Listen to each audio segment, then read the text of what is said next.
Yo, trade recap for today. Um, I'm gonna try and go more in depth than I usually do on this one, just because I feel like today was a little more complicated. Uh, a lot of people were kind of confused. Besides Claudia, Claudia's a fucking animal. But let's get into it. So I'm kind of gonna try. I'm gonna try and do like a top-down analysis. Like it's kind of what I'm gonna be talking about is kind of how I do my top-down analysis like every single day. So, but first things first. If we look on the daily time frame, actually, if we really just want to start off on the weekly, we can see we're trading away from weekly open, and that we went above previous week high yesterday, and I'll get into why I didn't really care about that today. But if we just look at yesterday's daily candle, obviously it was a very bullish expansion day. We have C1, C2, C3, and this today is C4. So that's part of the reason why I was expecting more expansion today.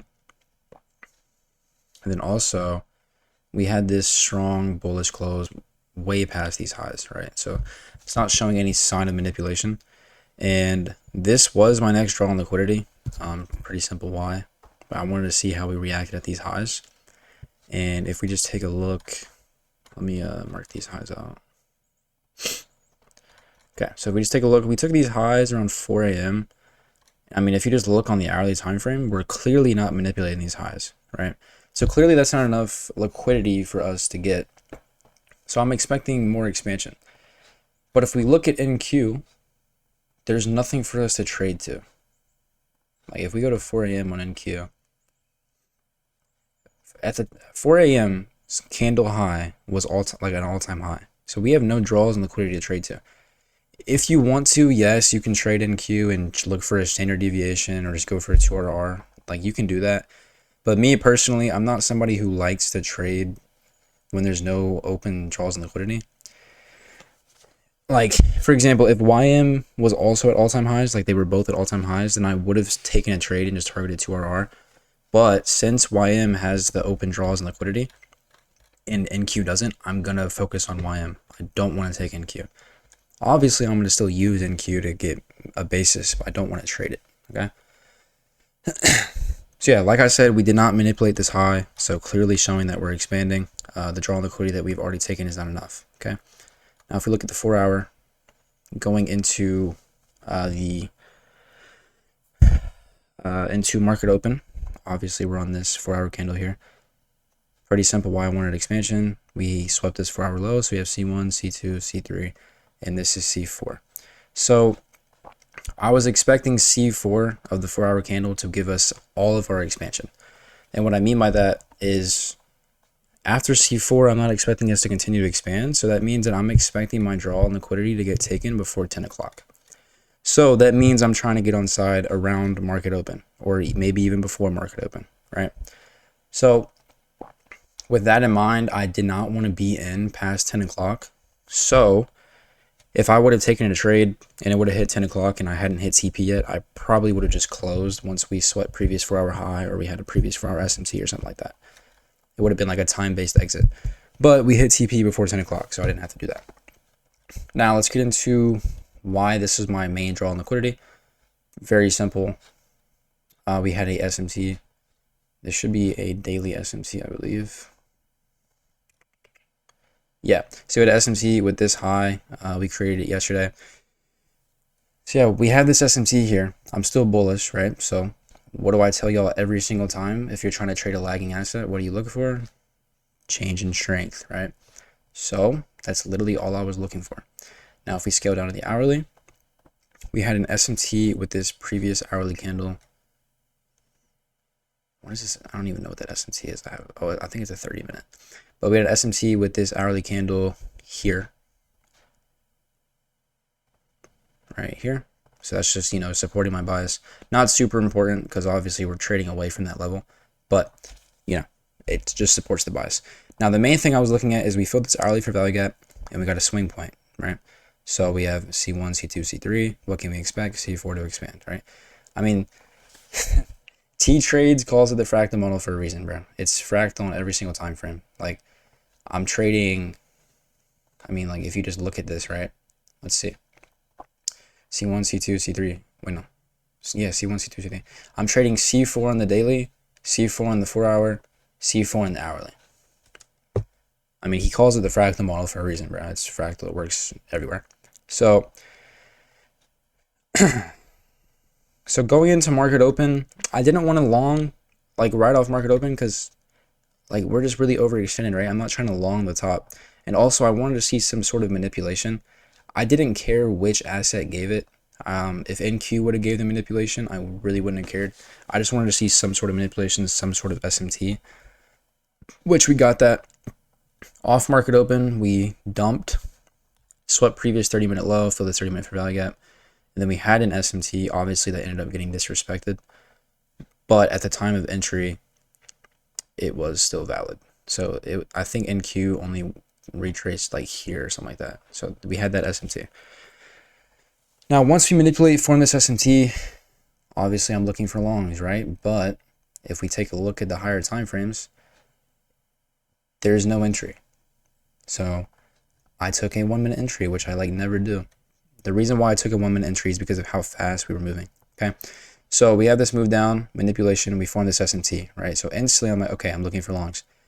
The literal next 1-minute candle is a 64 tick bullish candle. When that happens, I am not going to wait for the 3-minute or wait for the 5-minute. Now, I'm going to be completely honest. When this candle happened, I thought for sure I was not getting filled. I was like, oh shit, it's going to run without me. But this shit right here, it missing this high by like, I don't even know how many ticks. 4 ticks. And then coming back down, that was literally a blessing. So it comes back down. I enter. I get a godlike entry. I put my stop loss here. Honestly, I really just put it here off of intuition, but if we break it down, it's a good ways past equilibrium, this previous 1-minute candle. Market open driver. Market really should not go past.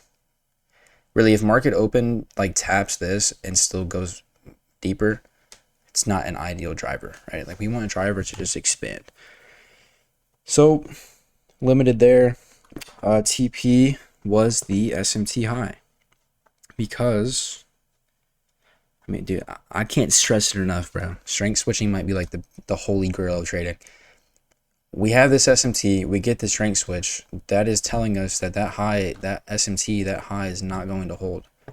So we target it, right? I mean, I don't know. It's super simple. Like, I know, like, today looked complicated, but it's really not. It's just strength switching. It's really just strength switching and fractal model. That's really all it is.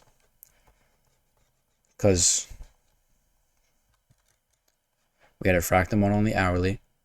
We had a fractal model on the 4-hour. And we had a fractal model on the daily, right? And also, what did I always say? What did I say last year? Recap: pay attention to opens, right? So how are we trading away from weekly open? We're expanding, right? So we could assume that this week is going to close high because we had an open low, and we're trading above weekly open. If we look at the daily open, what are we doing? We're expanding past daily open. So what are we assuming? The daily is going to close high, right? If we look at where's 9:30? If we look at 9:30 open, we get 9:30 open, we manipulate, we close back above 9:30 open. What can we anticipate? We're going to expand. Pay attention to the opening of candles. Opening of candles are very, very good tools to use. I mean, even if you wanted to get on side some shorts today, you really could have.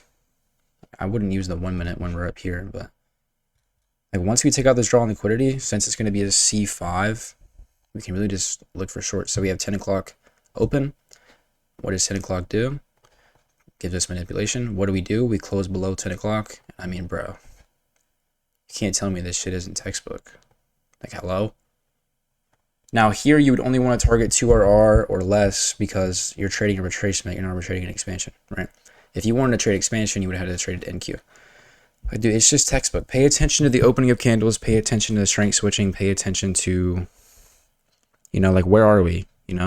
Like on the daily, we're in C4, so I'm expecting expansion. On the 4-hour, we're in C4, so I'm expecting expansion. On the hourly, we're in C4. All of my time frames are aligning. And when I made that top-down analysis video, I told you guys that make sure, like, if you want to catch these big expansion moves, the first step is to make sure all of your time frames are aligning. If all of your time frames are aligning, that's when you're going to catch the best expansion moves.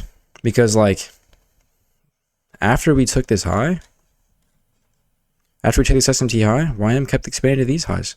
This is a true expansion. We want these kind of moves. We don't want these shallow retracements that give us like these small ass moves. We want the big expansions. Because not only are they the big moves, they're also the easy moves. Because when you're expanding, price usually just delivers. But when you're trading a retracement, price is just like fucking manipulation central. You could get stop rated and then it goes. We don't want to trade retracement. We want to trade expansion. Because expansion, like I said, just delivers, right? But yeah, that's the trade recap. Hopefully it's in depth enough. If you guys still have questions after the trade recap, just let me know. I do got to leave the house for a while. So, but you know, I should still be active. So let me know if you guys have any questions.